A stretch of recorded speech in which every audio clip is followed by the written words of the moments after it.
Ndërkohë që në Serie A u regjistrua një rekord negativ me vetëm 11 gola të shënuar në fundjavë, në Europë atmosfera ka qenë krejtësisht ndryshe.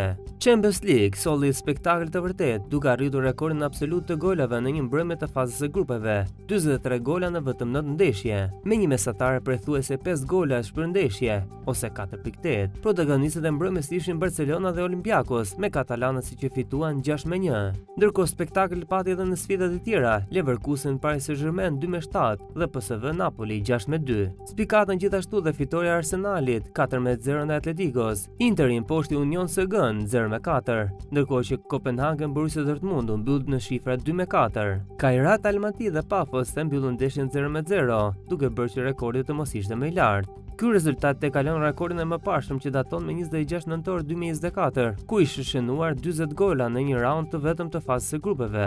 Vetëm një ditë më pas me 27 nëntor u regjistrua 27 gola të tjerë, duke çuar shifrën e 67 rjeta. Një rekord që mund të thyet mbrëmjen e sotme me ndeshjet e radhës të Champions League që pritet të jenë të zjarrta.